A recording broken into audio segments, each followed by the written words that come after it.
Hello guys and welcome to another edition of Rage Against the Dice. It's me, Kevin, or as I've been dubbed on Instagram, Crafty. It's nothing weird, it's because of my Craft and Sheep Instagram account. Many of you follow it. Thank you for that, by the way. As you can see, we're finally getting back to doing some A Song of Ice and Fire. Now, it has been far too long and I apologise for that. But we actually have something exciting coming up, which is A Song of Ice and Fridays. I believe that's going to be the name of it. It may change. Don't quote me on that. Which is going to be a weekly diary series done by myself. Obviously Nate from Paint with Nate. You can also follow him on Instagram. His link will also be in the description. And Sir Sparkington, or Sparks as he's also known. And he's on Twitter again. Links in the description. They're all there. You can social media us. We're active.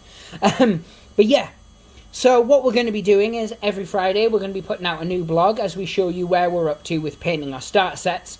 Ready for when old Boris Johnson lets us go out and play together again in person. Now, he came out of his cave, or his hidey hole, I don't know where groundhogs live, but he came out and he saw his shadow and he said there's one more month of lockdown, and so unfortunately we can't play yet, but it does give us time to paint up our models. As I said, we are posting them on social media, but you'll get a video blog once a week, which will go out on a Friday, hence the name A Song of Ice and Fridays. Again, name pending. Now, this is the Stark's Heroes 2 box set, and this is just going to be a simple unboxing and have a look at the models themselves. Starks are obviously the faction I play as, and Arya Stark is my absolute favourite character from the books. She's a total badass, even as a proper young kid. And we don't talk about TV show, although I actually quite liked old Macy Gray, or whatever her name's performance. That's Maisie Ridley? Yeah? Something like that? Maisie something. Macy... emaciated. No, she's okay. I didn't like the last couple of seasons, but that was nothing to do with her. That was the writing. But yeah, this is based on the books by George R. Martin, and it's by old CMON. Cool mini or not, the king of Kickstarters. Just send your stuff to retail, you scumbags. These are the models that come in the set, and as you can see, Dark Sword Miniatures actually make the models themselves. So in this, you get 7 models in total, which is Mira, who's a bit of a badass, Georgian, Sirio, Arya, Rickon, Shaggy Dog, and Osha. Rickon's pretty much there, so you can get Shaggy Dog and Osha, if we're honest. But yeah, this is cool. I do have Stark Heroes 1 box. I'll have to dig it out so we can do an unboxing. But yeah, so as you can see, the only one that comes with the base is Shaggy Dog, because he's his own little separate thing.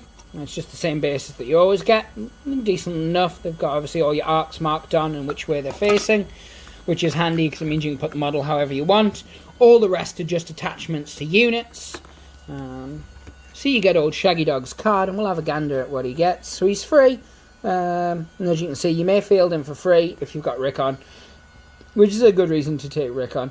It has 2 wounds. Start of his activation, you can make a free maneuver, so that's the same as the other wolves. Then he's got Savage Maulin, which is vicious. Defender suffers -2 to their panic test. Tight. Move 6. Hits on a 2s and he rolls 2 dice. So he's not hitting a lot. Sorry, he's not rolling a lot, but he's hitting hard. He's got a 3+ for his armor save, because clearly fur is thick. And then it's a 2+ on the old panic, because, well, he's not panicking. But yeah. Then you get obviously the cards for these peoples, which is obviously Mira, Georgian, Sirio, Rickon, Osha, I love Osha, and then Arya Stark herself. And of course the artwork on it's sublime as it always is, and then you've got the individual models. Now, I've been keeping these in their boxes, and I really like them because they're almost like little carry cases, but I do accept that eventually I'm going to have too many to be able to do that with. Taking like 17 boxes to play games is probably not going to be convenient. So I'm looking at my other options, and if anybody's got any cool ideas, let me know in the comments. One of the things that I was actually thinking about was just getting magnetized cases, magnetizing the trays, so I can keep them in their units. However, the magnetized cases I'm not a big fan of, and they're actually quite expensive for what they do. So if anybody's got any alternative ideas, or they know where I can get some good carry cases in a inexpensively, then let me know. Anyway, what we're going to do is we're going to go down close at the table and we're going to have a look at each individual model and have a bit of a... So we are back, and I thought we'd start with old Shagsworth of Doggington, or Shaggy Dog, as he's known to the layman. And once again, they're all one-piece models, which I think is really, really good, especially if you're a new hobbyist. I must confess, I did enjoy not having to build... what is it, 4, 8, 12, 16, 32 swordsmen for my sworn swords. So that was quite nice. But yeah, the model itself, it's got good detail on it. I've seen a lot of people complain, actually, that they didn't think the detail was that good on their models. And to them, I say, pish posh, because I think the detail's tight. And I'm the boss of yous. So you'll just accept it. So yeah, next one we'll take a look at. So this is the Arya Stark miniature. Again, one piece, of course. She's got a sword. It's detailed enough. I really like the detailing on the characters. I think they're really, really good. I have seen other comments where certain people didn't like them, and that's, again, it's fine. It's all opinions. But I really like them. I think they're good enough for what they are. I think the units, especially, have enough detail that they're fun to paint, but they don't have so much detail that they're a chore to paint. So next, I suppose we better look at old Rickon. The useless stuff. So this is the Rickon Mini. He's a really, really nice model, actually. It's a good sculpt. Obviously smaller, because he should be, but he's in a really, really nice pose. Look at that. Detailing, again, on the face is quite good. It doesn't look it, because I'm zoomed in quite considerably. But there is actually a lot of detailing in that face. Look at the pores on my fingers. That's not relevant to this video, though, is it? We'll check out... So this is Usha, and by far my favourite model of this box, as in actual sculpts. I love the pose. Again, detailed, but not too detailed that it's a chore to paint. I'm really going to enjoy doing this. Now, as I said, I can't paint these until I've painted the start set, and that saddens me a little bit, but one does do these things for you guys, so we'll just have to put up with it, I guess. Should we look at Sirio next? So Sirio has our first mould line, which is just there around the head, so that will need to be removed. You can't hide that. But again, minimal cleaning up. You can't whinge at that, can you? A little tab there is going to need cutting off as well. But for the most part, again, absolutely fantastic. Now, as you can clearly see, he's the most flamboyant of this set.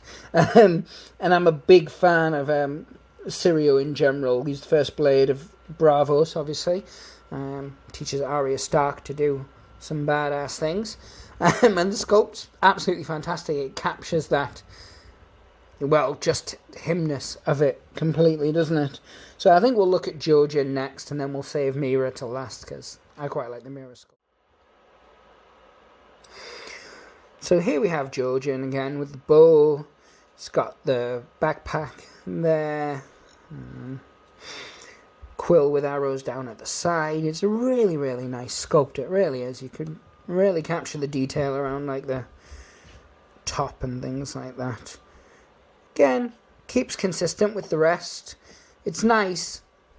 It's detailed, but it's not overbearingly detailed. Like, you could paint any one of these in a couple of hours. I've been painting up my Stark girl, Sansa and Catelyn, and I've painted both of them like a day each. And that was with going to work and stuff like that. So you're really probably only looking about 3 hours each. I suppose we should finish it off by looking at Mira. So this last one is Mira. She's got a trident there. And obviously her fishing net. Again, a gorgeous sculpt. Really, really nice model. And her rules are really, really tasty too. But yeah, I think what we will do actually is we will have a look at the cards next. Because obviously we looked at Shaggy Dog, but then we didn't really look at the others. And I think I'm doing you a disservice by not showing you the cards. And there's no copyright issues because you can get them all free anyway on the app. Is it called War Room or War Scroll? No, War Scroll, War Room. It's the Song of Ice and Fire app. Download it. It's awesome. And it has all the cards on there, and it has the rules for free as well. So what we'll do is we'll take a look at each card. So the first card we're actually looking at is Arya Stark, the Wolf Girl. Boy, girl, you're a sword. That is all. Serio.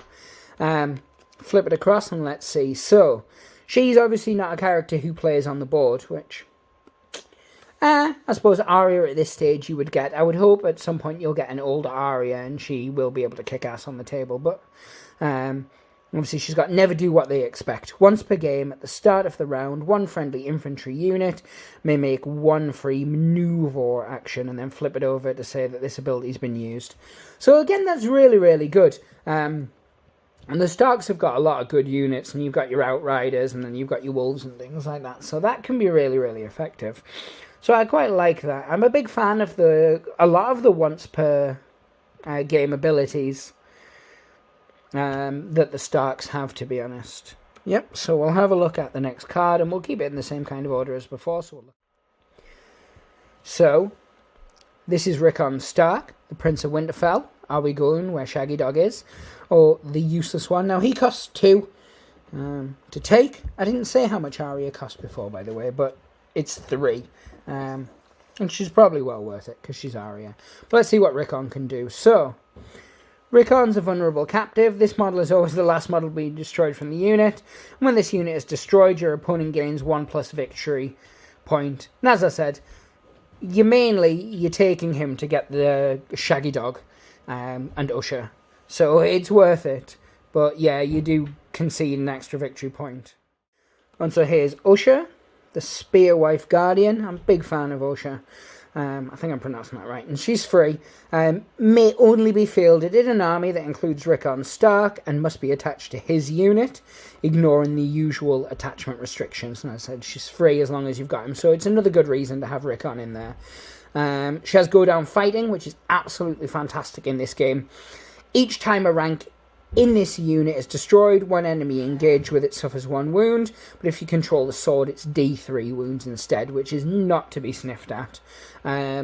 Especially if you have attached Catelyn to that same unit in your turn, because it means they're still fighting at full strength as well, so they can do a lot of damage if they're comboed up right. And then she has Run Child. During this unit's activation, or after it is attacked, you may kill Usher and remove Rickon Stark to another friendly infantry unit within long range, ignoring the usual attachment restrictions. So that's absolutely amazing. It really is.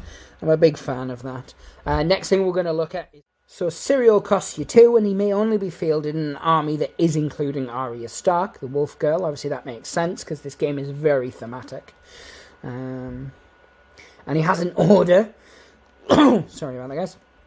Which is Bravos Water Style. When his unit is attacked with melee, before attack dice are rolled, enemies suffer -1 to hit when targeting this unit with melee attacks. So you can't really argue with that. Get him in a unit.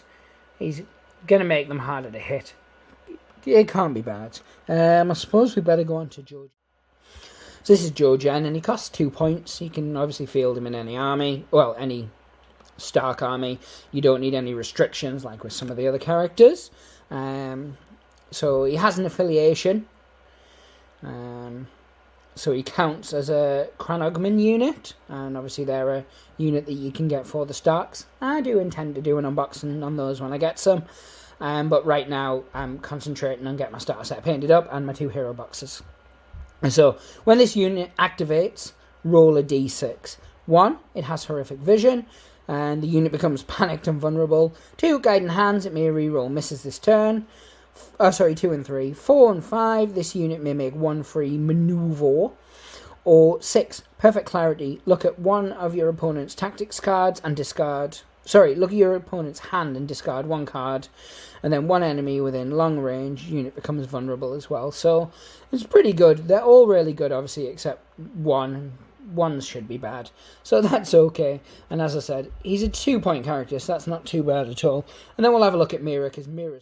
So this is Mira, and she's only 1 point, which is absolutely fantastic for what she does. So she has an order, which is Hidden Traps. When an unengaged enemy within long range moves, they suffer D3 wounds and triggers a disorderly charge on rolls of 1 or 2 this turn. So it makes units that are coming towards you pretty good. And for only 1 point as well, that's not bad at all. And then obviously she's got the same affiliation, which is she counts as a chronogman. So yeah, we'll have a little wrap up, and then yeah, it's a good card though. And as I said, it is only 1 point, so definitely. So yeah, guys, that's the Stark's Heroes box. Now this comes in at around about the same price as all the other hero boxes, which is between £30 to £35, depending where you get it from.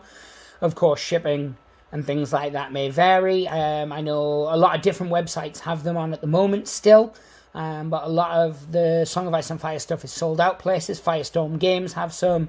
I believe Goblin Games have some. Chaos Cards, which is where these came from. I have some, as do Wayland Games. Of course, you can get them on Amazon and places like that as well. None of these stuff we're specifically affiliated with, although I do have affiliate links for Amazon and Goblin Games. I've just not put them in the description for whatever reason. It is something I'm going to need to look at. But yeah, you can pick them up a number of different places. Obviously, if you're in the US or Europe, where you pick them up will vary. But again, you get 7 models, they're nice sculpts, you get the rules within it, and of course these rules are going to change as they're doing a lot of updates to the cards, and when they do, they'll update on the app. I don't know if they're going to bring out like a faction deck separately. They may have actually announced that and I've just missed it. If so, my apologies. I know they're currently working on the Free Folk, doing some nice stuff with them and also doing some mean stuff. As you'll see if you follow any of the groups for A Song of Ice and Fire on Facebook. If you are on Facebook, do follow the Song of Ice and Fire groups, because there's some beautiful models being painted there. And as I said, we have a load of Song of Ice and Fire stuff going up on our social medias at the minute, with all the links being in the description below as always. My final thoughts are, this is definitely worth the money. I like all the hero boxes, to be honest. I think they're very characterful. What this game does well is it captures the spirit of the book. It's got all the political stuff with your, obviously, side tactics hub, and then, obviously, the game itself. It just feels like the pages of the book come to life, which I think is what you want in this type of game, because you can play any large-scale, pitch battle game, but this actually feels like A Song of Ice and Fire, or if you're obviously more inclined, Game of Thrones, which is the TV series based on the amazing book series, which will never ever get finished. But yeah, guys, so I'm happy with this. We've looked at the models, we've looked at the cards, we've sighed, we've laughed, we've shed a few tears. Do what I need you guys to do. Hit like, share the video amongst friends, family, loved ones. That guy at work who you know is a bit strange, he probably collects models, if I'm honest. I'm usually that guy. A couple of my colleagues from work will probably be nodding right now if they were watching it, which they won't be, as they're cool. But yeah, really, really nice. Do the social media stuff. Follow us. Give us likes. Give us shares. If this is the first time you've watched one of our videos, check out some of our others. We cover a number of different game series. We're very, very big into our zombies. If zombies are your thing, definitely check out some of our other content. But yeah, subscribe, like, the usual. I'm just boring you now, guys, so I'm going to let yous go. So, pray the dice gods hope they smile upon you, and in these weird, uncertain times, be kind to one another, and look after yourselves. Take care.